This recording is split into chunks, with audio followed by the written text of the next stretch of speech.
Everyone, कैसे हो आप सभी। स्वागत है आपका अपने चैनल टीचिंग विद बानी में। आई होप आप सभी अच्छे होंगे और अपनी तैयारी को बेहतर कर रहे होंगे। दोस्तों, आज की जो हमारी क्लास है वो बहुत ज्यादा इंपॉर्टेंट होने वाली है, क्योंकि आज की क्लास में पढ़ेंगे एक जैसे नामों वाली रचनाएं। हाँ जी, मुझे पता है आप लोगों ने रचनाएं पढ़ रखी हैं, आपको सभी रचनाएं याद भी हैं, लेकिन आपको कंफ्यूजन कहाँ आता है जब एक जैसे नामों वाली रचनाएं पेपर में पूछ दी जाती है। मान लीजिए आपने अपराजिता रचना याद कर रखी है, चतुर्सेन शास्त्री की है, ठीक है, याद है आपको। अब पेपर में आया अपराजिता काव्य किसका है, हो गया ना कंफ्यूजन। ऐसे ही एग्जाम में क्वेश्चन पूछता है और उसके हम चक्रव्यूह में फंस जाते हैं। लेकिन मैं गारंटी देती हूँ, अगर आज की क्लास आपने देख ली तो उसके बाद आपको कोई भी नंबर नहीं कटने वाला रचनाओं से। तो चलिए आज की वीडियो को स्टार्ट करते हैं। उससे पहले अगर आप मेरे चैनल पहली बार आए तो मेरे चैनल को सब्सक्राइब और वीडियो को लाइक जरूर करना। सबसे पहले हम जानेंगे अपराजिता काव्य। अपराजिता काव्य किसका है, रामेश्वर शुक्ल का है। और अपराजिता उपन्यास किसका है, चतुर्सेन शास्त्री का। मैंने क्या बताया, मेरे साथ बोलिए, क्या बताया मैंने। अपराजिता काव्य रामेश्वर शुक्ल का है और अपराजिता उपन्यास किसका, चतुर्सेन शास्त्री का। नील झील कहानी की बात करें तो नील झील अगर कहानी पेपर में पूछी जाए तो किसकी है, कमलेश्वर की है। और नील झील एकांकी धर्मवीर भारती की। बहुत बार नील झील से क्वेश्चन बना है और ज्यादातर लोगों का गलत हुआ, क्योंकि हम लोगों ने रचनाएं तो याद कर रखी, नील झील धर्मवीर भारती, लेकिन उधर पूछा गया था नील झील कहानी किसकी है। यहीं पे ही कंफ्यूजन आता है। इसलिए मैं कह रही हूँ पूरी क्लास जरूर देखना, वीडियो मिस मत करना, वरना आपका बहुत बड़ा लॉस हो जाएगा अगर आपने ये वीडियो मिस कर दी। मैंने क्या बताया, अपराजिता काव्य रामेश्वर शुक्ल का है। अपराजिता उपन्यास किसका, चतुर्सेन शास्त्री का है। नील झील कहानी कमलेश्वर की है। और नील झील एकांकी की बात की जाए तो वो किसका, धर्मवीर भारती का। अर्धनारीश्वर उपन्यास की बात की जाए तो वो किसका है, विष्णु प्रभाकर का है। और अर्धनारीश्वर निबंध की बात की जाए तो वो किसका है, दिनकर का। इससे भी क्वेश्चन बना है, बहुत बार पेपर में देखा गया क्वेश्चन और बहुत बार लोगों का गलत भी है। मुझे खुद लोगों ने बताया कि ये हमारा गलत हो जाता, क्यों हो जाता, क्योंकि हम लोगों ने अर्धनारीश्वर पढ़ रखा, दिनकर और उधर उपन्यास पूछ दिया गया। पूरी क्लास देखो, उसके बाद मुझे कमेंट में जरूर बताना आज की क्लास आपको कैसी लगी। और मैं गारंटी देती हूँ ऐसी क्लास आपको पूरे यूट्यूब पे नहीं मिलेगी। पूरी क्लास जरूर देखना। अब आएगा एक पत्नी के नोट्स। उपन्यास की बात की जाए तो किसका है, महेंद्र भल्ला का है। एक पत्नी के नोट्स, एक पति के नोट्स महेंद्र के हैं, एक पत्नी के नोट्स ममता कालिया के, और एक कस्बे के नोट्स किसके हैं, नीलेश रघुवंशी के। मैंने क्या बताया, अर्धनारीश्वर उपन्यास विष्णु प्रभाकर का है। अर्धनारीश्वर निबंध की बात की जाए तो वो किसका है, दिनकर का। मोस्ट इंपॉर्टेंट है, अपने नोट्स बनाते उसमें जरूर लिखना।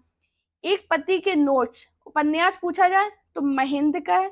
एक पत्नी की बात की जाए तो ममता कालिया की। ऐसे भी आप याद कर सकते हैं, पति से देखो जेंट्स की बात हो रही है और पत्नी से बात की जाए तो ये फीमेल की हो रही, इधर मेल और फीमेल, इससे आप भी याद कर सकते हो। अपनी ट्रिक बनाइए, कैसे भी ट्रिक बनाइए। देखो अब ज्यादा, मैं तो यही कहूंगी ज्यादा ट्रिक के भरोसे भी मत जाना, क्योंकि ट्रिक से भी क्वेश्चन गलत हो जाते हैं। जब एग्जामिनर का मूड घुमा हुआ तो वो ऐसे क्वेश्चन बना देता कि हमारे ट्रिक से भी गलत होते हैं। तो मैं तो यही कहूंगी डायरेक्ट नाम याद कर लो, थोड़ा टाइम जरूर लेकर लिख लिख के याद कर लो, बार बार क्लास देख लेना, अपने नोट्स बना लेना, कैसे भी कर लो याद कर लो।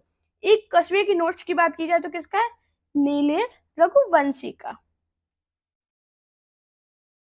अगला क्या है, त्रिशंकु। अगर त्रिशंकु कथा संग्रह पूछा जाए तो मुन्नू भंडारी का है। त्रिशंकु नाटक पूछा जाए तो किसका है, ब्रजमोहन सिंह का। और त्रिशंकु निबंध पूछा जाए तो अज्ञे का। हाँ जी, ऐसे ही कंफ्यूजन होता है। देखो त्रिशंकु है, आप त्रिशंकु से आप कितने याद कर रखोगे। आपने त्रिशंकु एक याद है, दो पढ़े रखे होंगे। त्रिशंकु रचना किसकी, मुन्नू भंडारी की। लेकिन इधर पूछा गया त्रिशंकु। अगर आपसे डायरेक्ट पूछा जाए त्रिशंकु तो आप फिर भी एक बार आपको चलेगा, लेकिन अब पेपर में ऐसे नहीं मत पता। पेपर में आता क्वेश्चन त्रिशंकु कथा संग्रह किसका है, तो आपको याद रखना वो किसका है, मुन्नू भंडारी का है। दोस्तों मैं बोल रही हूँ, मेरे साथ बोलिए तो आपको जल्दी याद होगा, मैं गारंटी दे सकती हूँ। मैंने क्या बताया, त्रिशंकु कथा संग्रह किसका है, मुन्नू भंडारी का। त्रिशंकु नाटक किसका है, ब्रजमोहन सिंह का। त्रिशंकु निबंध किसका है, अज्ञे का। अनित्य उपन्यास किसका है, मैदुल गर्ग का। अनित्य कहानी किसकी है, बदी उज्जमा की। दोस्तों मेरे साथ बोलिए, मैंने क्या बताया, अनित्य उपन्यास किसका है, मैदुल गर्ग। अनित्य कहानी किसकी है, बदी उज्जमा की। अगला क्या है, पंच परमेश्वर। पंच परमेश्वर कहानी ज्यादातर सभी को याद होगी, किसकी है? प्रेमचंद की। और पंच परमेश्वर एक कहानी रंगे राघव की है। अब इधर पे आपको क्या होगा कि आप कहोगे मैम ये क्या एक सी होगी? नहीं, आपको ऑप्शन के अकॉर्डिंग जाना है। किसका ऑप्शन दिया गया, प्रेमचंद नहीं दिया गया तो आपको रंगे राघव भी याद रखना होगा। मान लो प्रेमचंद नहीं दिया तो क्या कंफ्यूजन में आ जाओगे? पेपर को क्वेश्चन तो छोड़ोगे ना, टिक तो लगाओगे ना। तो पंच परमेश्वर कहानी प्रेमचंद की भी है और रंगे राघव की है। झूठा सच उपन्यास की बात की जाए तो ये किसका? यशपाल का है। झूठा सच निबंध सिया राम शरण गुप्त का है। मैंने क्या बताया? झूठा सच उपन्यास यशपाल का है। झूठा सच निबंध किसका? सिया राम शरण गुप्त का। और पंच परमेश्वर कहानी प्रेमचंद और रंगे राघव की है। मेरे साथ बोलिए, मैंने क्या बताया? प्रेमचंद कहानी पंच परमेश्वर कहानी किसकी है? प्रेमचंद की। और रंगे राघव की है। झूठा सच उपन्यास यशपाल का है। और झूठा सच निबंध की बात की जाए तो किसका? सिया राम शरण गुप्त का। दोस्तों आप सभी का काम है मुझे कमेंट में बताना क्लास कैसी लगी है, और अगली ऐसी कौन सी क्लास है, कौन सा टॉपिक है जिस पर आपको प्रॉब्लम होती है, आपको याद नहीं होता है, मैं वो क्लास भी लाऊंगी।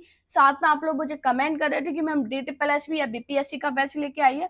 आपको कोई टेंशन नहीं लगना, नेक्स्ट वीक से आपका बैच आने वाला है जिसमें आपको DTPLSB की और BPSC की पूरी क्लास मिलेगी।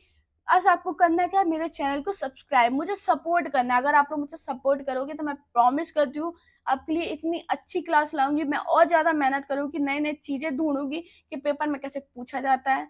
आपको करना क्या है, बस सब्सक्राइब कीजिए, लाइक कीजिए और कमेंट कीजिए कि आपको कौन सा टॉपिक में प्रॉब्लम होती है। अगर आपको कमेंट में करने में कोई दिक्कत हो रही है कि आप लोग चाहते हैं कि मैम कमेंट पता नहीं मैम देखेंगी भी नहीं, देखो पहली बात तो मैं सभी के कमेंट, आप मेरी सारी वीडियो में देखना, मैं सभी के कमेंट पढ़ती हूँ, रिप्लाई भी करती हूँ, लाइक भी करती हूँ। उसके बाद भी अगर कोई आपको दिक्कत है तो आप डायरेक्ट जाइए, मेरा इंस्टाग्राम अकाउंट है, उसकी लिंक आपको मेरे चैनल के अबाउट में मिल जाएगी, और टेलीग्राम अकाउंट टीचिंग विद वानी, दोनों को ज्वाइन कर लीजिए। आपको कुछ भी दिक्कत हो तुरंत मुझे इंस्टाग्राम पे मैसेज करना है, मैं जरूर आपका रिप्लाई करूंगी। अब हमारा क्या है? काली आंधी। काली आंधी उपन्यास किसका है? कमलेश्वर का। और पीली आंधी किसका उपन्यास किसका है? प्रभा खेतान का। मैंने क्या बताया? अगर काली आंधी आपसे उपन्यास पूछा जाए तो किसका है? कमलेश्वर का है। और पीली आंधी उपन्यास किसका है? प्रभा खेतान का। द्रौपदी प्रबंध काव्य किसका है? नरेंद्र शर्मा का। द्रौपदी उपन्यास किसका है? प्रतिभा राय का। द्रौपदी नाटक किसका है? सुरेंद्र वर्मा का। मैंने क्या बताया?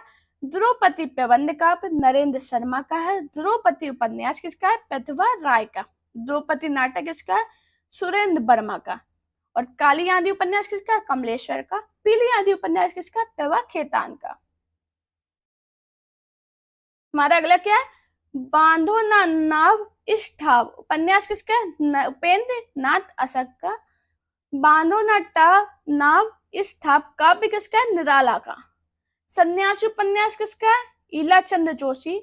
सन्यासी नाटक किसका है? लक्ष्मी नारायण मिश्र का। युवा सन्यासी किसका नाटक? कैलाश वाजपेयी का। युवा सन्यासी क्वेश्चन काफी बार पूछा गया है, और इधर पूछा गया था बांधो ना नाव इस ठाव काव्य किसका है? तो वो किसका है? निराला का। दोनों बहुत ज्यादा इंपॉर्टेंट है, पेपर में बहुत बार पूछे गए हैं। बाकी एग्जाम में ये भी पूछा गया, ऐसा नहीं है कि ये सभी पूछे नहीं गए, मैंने निकाले कहा से एग्जाम से ही निकाली है। मैंने आपके लिए बहुत मेहनत की है, ये क्लास बनाने में मेरी बहुत मेहनत है। तो प्लीज आप लोग लाइक शेयर सब्सक्राइब जरूर करना, अपने दोस्तों से वीडियो को शेयर जरूर करना। प्लीज आप सभी से रिक्वेस्ट कर रही हूँ। जो लोग मुझे डेली कमेंट करते हैं मैं पढ़ती हूँ, बहुत खुशी होती है कि आप लोग मुझे इतना सपोर्ट कर रहे हो, इतना मुझे आप लोग कमेंट करते हो, प्यार देते हो, उसके लिए बहुत ज्यादा थैंक यू। और जो लोग नहीं करते उनसे भी रिक्वेस्ट कर रही हूँ, प्लीज आप लोग कमेंट करना। अब आएंगे उर्वशी काव्य। उर्वशी काव्य किसका है? प्रसाद का है। और उर्वशी काव्य किसका? दिनकर का भी। ये क्वेश्चन मैंने आपको कराया था, और मैंने ऑप्शन में एक बार आपको दिनकर बताया था, तो आप लोग काफी लोग कह रहे थे कि मैम आप गलत बतागी। देखो मैं गलत नहीं बताती, मैं आपको जो भी बताती हूँ एकदम एग्जैक्ट बताती हूँ, जो पेपर में पूछे जाते हैं वही बताती हूँ। मैं खुद ही फालतू का नहीं करती बातें आगे, खुद ही गलत नहीं पढ़ाऊंगी। मुझे इतना तो अकल है ही कि मैं आपको क्या पढ़ाऊंगी और क्या नहीं पढ़ाऊंगी। तो देखो उर्वशी काव्य किसका है? प्रसाद का है। और उर्वशी काव्य दिनकर का भी, आपको दोनों याद रखने हैं। रश्मि काव्य किसका है? महादेवी वर्मा का। और रश्मि रथी किसका है? दिनकर का। बहुत इंपॉर्टेंट है, बहुत ज्यादा पेपर में बहुत बार पूछे गए हैं। अगला क्या है? पिता कहानी। पिता कहानी किसकी है? ज्ञान रंजन की है। पिता कहानी महीप सिंह की भी है और पिता कहानी धीरेन्द्र अस्थाना की भी है। अब आपको क्या लाना, ऑप्शन के अकॉर्डिंग ऑप्शन में कौन दिए गए, देखो दो तो दिए नहीं जाएंगे, एक ही होगा, क्योंकि क्या होगा अगर दो दिए जाएंगे तो वो तो फिर विवाद में चला जाएगा क्वेश्चन, इसलिए एक ही दिया जाएगा। आप लोग ये मत कहना मान लो ज्ञान रंजन और महीप सिंह दोनों दे दिए तो मैम किस पे टिक लगाएं, नहीं, ज्ञान रंजन नहीं देंगे, अगर महीप सिंह देंगे तो महीप सिंह ही देंगे, एक ही लोगों को देंगे।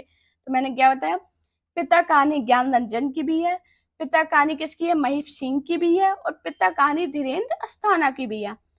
केवल पिता कहानी किसकी है, सेवाराम शास्त्री की है। बहुत इंपॉर्टेंट है, बहुत बार पेपर में पूछी गई है। पिता दर पिता कहानी किसकी है, रमेश बच्ची की।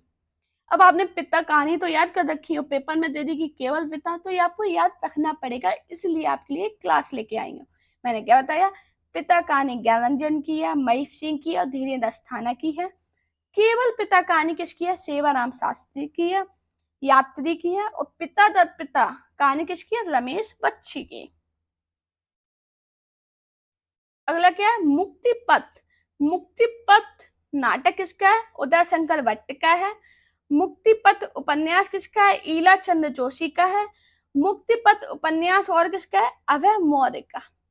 मैंने क्या बताया, मुक्ति पथ नाटक की बात कीजिए तो किसका, उदय शंकर भट्ट का है। मुक्ति पथ उपन्यास ईला चंद्र जोशी का भी है और अभय मौर्य का भी है।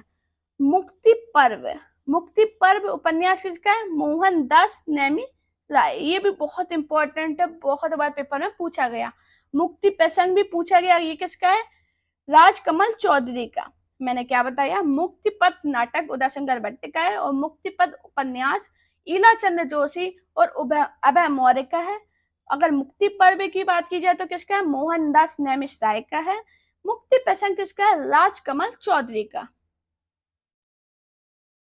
अगला क्या है, मम अरण्य उपन्यास किसका है, सुधाकर अदीप का।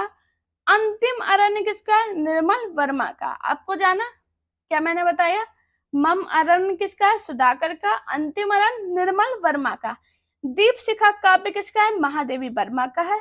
और दीप शिखा नाटक रेवती शरण शर्मा का। बहुत इंपॉर्टेंट है, बहुत बार पेपर में पूछा गया था और लोग महादेवी वर्मा लगा के आ गए थे। आपको याद रखना जो महादेवी वर्मा का वो दीप शिखा काव्य है और दीप शिखा नाटक किसका, रेवती शरण शर्मा का। हमारा नेक्स्ट क्या है, दूब धान काव्य किसका है, अनामिका का। और दूब धान कहानी किसकी है, उषा करण किरण खान की। मैंने क्या बताया, दूब धान काव्य की बात की जाए तो वो अनामिका का है और दूब धान कहानी की बात की जाए तो वो किसका है, उषा किरण खान का।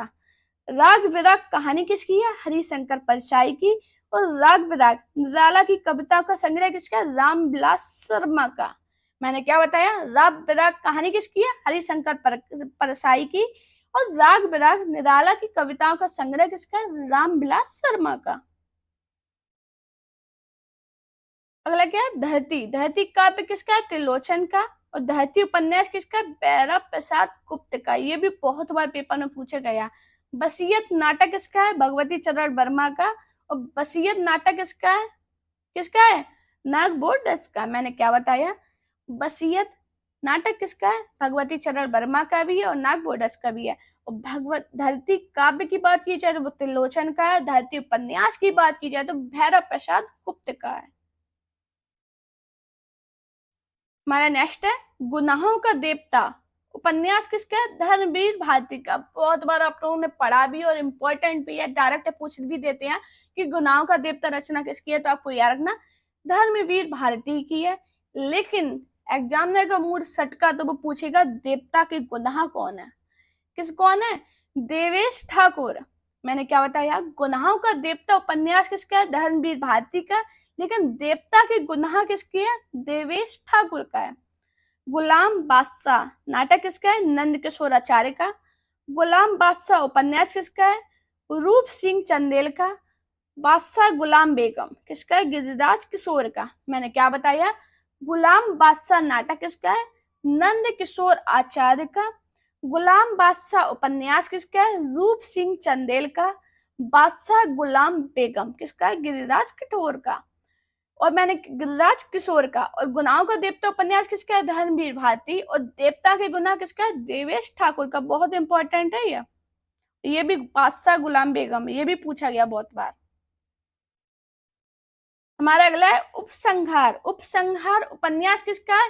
योगेश गुप्त का है। और उपसंहार उपन्यास किसका है? काशीनाथ सिंह का। अब इधर आपको जाना ऑप्शन के अकॉर्डिंग। मैंने क्या बताया? उपसंहार उपन्यास किसका है? योगेश गुप्त का भी है और काशीनाथ सिंह का भी है। मेरे साथ बोलिए, मैंने क्या बताया? उपसंहार उपन्यास किसका है? योगेश गुप्त का और काशीनाथ सिंह का। पंचवटी काव्य की बात की जाए तो ये किसका है? मैथिली शरण गुप्त का। और पंचवटी प्रसंग, ये भी बहुत बार पूछा गया, तो ये किसका है? निराला का। मैंने क्या बताया? पंचवटी काव्य मैथिली शरण गुप्त का है और पंचवटी प्रसंग किसका? काव्य किसका? निराला का। हमारा नेक्स्ट क्या है? तीसरा हाथी नाटक किसका है? रमेश बच्ची का। अंधों का हाथी नाटक किसका है? शरद जोशी का है। पागल हाथी लघु कथा किसकी है? प्रेमचंद की। मैंने क्या बताया? तीसरा हाथी नाटक किसका है? रमेश बच्ची का। अंधों का हाथी नाटक किसका है? शरद जोशी का। पागल हाथी लघु कथा किसकी है? प्रेमचंद की। सह और मात उपन्यास किसका है? राजेंद्र यादव का। सह ये मात नाटक किसका है? ब्रजमोहन सिंह का। अच्छा दोस्तों, ये भी होता है, जैसे आपसे पूछा गया सह और मात नाटक किसका है, ये पूछ दिया गया। सह और मात उपन्यास पूछा गया, आपको याद था राजेंद्र यादव, लेकिन ऑप्शन में ब्रजमोहन सिंह भी देंगे। क्यों देंगे? क्योंकि लोग कंफ्यूजन में आ जाए, कुछ लोग पढ़ भी लेते डिटेल में, उसके बाद भी उनके गलत होते। लेकिन मैं गारंटी देती हूँ, मेरी क्लास देखोगे गलत नहीं होगा, क्योंकि ये पीडीएफ आपको मेरे टेलीग्राम पे मिल जाएगी, उधर से आप डाउनलोड करना और रिवीजन मारते रहना। मैं तो आपसे ये कहूंगी, एक दो बार रिवीजन मारोगे याद हो जाएंगे, कठिन भी नहीं है, बहुत इजी, बहुत आसान तरीके से आपको हिंदी पढ़ाएंगे। आपने पूरे यूट्यूब पर नहीं पढ़ी होगी, ऐसी हिंदी पढ़ाऊंगी। आपने देखा होगा मेरे क्वेश्चन बिल्कुल अलग रहते हैं, मेरी क्लास बिल्कुल अलग रहती है। आप लोग पढ़ाते हैं लोग, मैं ऐसा नहीं कहूंगी, पढ़ाते हैं, बड़े बड़े टीचर हैं जो पढ़ाते भी हैं, लेकिन आपको कोई फ्री नहीं पढ़ाता। आपने अगर क्लास पढ़ी होगी ना, तो 3-4 हज़ार रुपए उनके अकाउंट में डाले होंगे तभी पढ़ी होगी, ऐसे नहीं पढ़ी होंगी। मैं गारंटी देती हूँ, मैं फ्री में पढ़ाऊंगी और उनसे बिल्कुल, मैं ये नहीं कहूंगी उनसे अच्छा पढ़ाऊंगी, लेकिन उनसे कम भी नहीं पढ़ाऊंगी, ये भी मैं कहती हूँ। बहुत अच्छे से आपकी तैयारी कराएंगे, आपको कुछ नहीं करना, बस मुझे सपोर्ट करना, मेरे चैनल से जुड़े रहना। कोई दिक्कत हो तुरंत कमेंट कर जाना, मैम इस टॉपिक पे बताइए, ये टॉपिक मुझे समझ में नहीं आता, मैं आपको वो क्लास जरूर ला के दूंगी, मैं प्रॉमिस करती हूँ, बस आपको सपोर्ट करना है। हमारा नेक्स्ट है धूप के धान। काव्य किसका है? गिरिराज कुमार माथुर का। बहुत लोगों को याद भी होगा, बहुत बार मैंने मॉक टेस्ट में भी कराया, प्रीवियस क्वेश्चन पेपर में भी कराया, लेकिन पेपर में पूछा गया था धूप की उंगलियों के निशान किसके, कथा संग्रह किसका है? तो आपको याद रखना, महीप सिंह का। धूप कोठरी के आईने पर खड़ी काव्य किसका? रमेश शुक्र, रमेश बहादुर सिंह का। सीढ़ियों पर धूप काव्य किसका? रघुवीर साय का। काफी लोग करेंगे यार क्यों एक ही रचना करी थी, करनी थी तो अलग अलग कर देते। भाई क्या करें, पता नहीं वो लोग क्यों कर गए रचनाएं, हम लोग को कंफ्यूजन में डालने के लिए शायद कर गए थे। और अब एग्जामिनर ऐसे ही क्वेश्चन पूछता है और इतनी से गलत होती। आपने सभी याद कर रखा है, जितना भी सिलेबस होता है सभी पढ़ के जाते हैं जब एग्जाम देने जाते हैं, लेकिन आपने किस तरह से पढ़ा है, आपने किस तरह से पढ़ा है वो उधर पता चलता है। क्या होता है कि एक से इतना एग्जाम का लेवल हाई कर दिया गया है, किसी भी आप एग्जाम को देख लीजिए, उसका लेवल इतना हाई है कि आपने पढ़ा तो होता है लेकिन कंफ्यूजन में आते हो। कंफ्यूजन कहीं से नहीं आता, सिलेबस में ही क्वेश्चन आते हैं, बस थोड़ा घुमा देता है एग्जामिनर।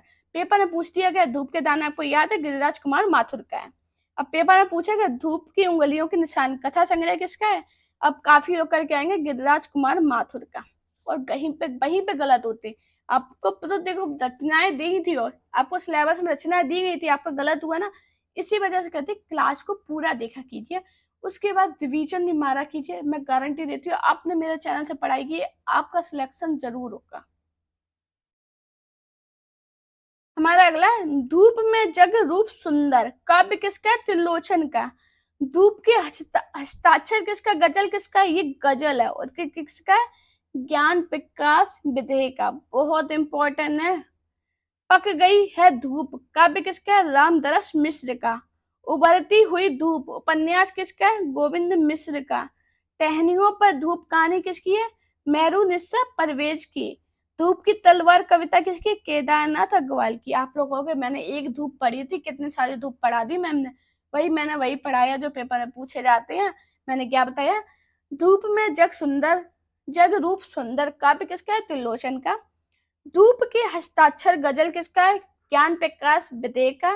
पक गई है धूप काव्य किसका है? रामदरस मिश्र का। उभरती हुई धूप उपन्यास किसका है? गोविंद मिश्र का। टहनियों पर धूप कहानी किसकी है? मेरू निस्सा परवेज की। और धूप की तलवार कविता किसकी है? केदारनाथ अग्रवाल की। दोस्तों वीडियो पसंद आई हो तो वीडियो को लाइक करना, चैनल को सब्सक्राइब करना, वीडियो को शेयर जरूर करना। आप मेरे टेलीग्राम अकाउंट जरूर ज्वाइन कर लेना, टीचिंग विद बानी, जिस पे आपको इस वीडियो की पीडीएफ मिल जाएगी। और इस वीडियो की क्या, मैं जितने भी क्लास आपको पढ़ाती हूँ सभी की पीडीएफ टेलीग्राम पर चली जाती है, तो आप वो जरूर ज्वाइन कर लेना, उधर से डाउनलोड कीजिए और अपने रिविजन मारिए। अब काफी लोग कहते हैं कि मैम मुझे आपसे बात करनी है, तो देखो मेरा अकाउंट है वानी शर्मा ऑफिशियल। आप इंस्टाग्राम चलाते होगे सभी लोग, इंस्टाग्राम पे सर्च कीजिए वानी शर्मा ऑफिशियल को, उधर से मुझे मैसेज कीजिए। मैं प्रॉमिस करती हूँ अगर आपका कोई जेन्युइन रीजन है तो मैं उसका रिप्लाई जरूर करूंगी। बस अपना प्यार और सपोर्ट चैनल पर इसी प्रकार बनाए रखिए। Thank you guys watching this video.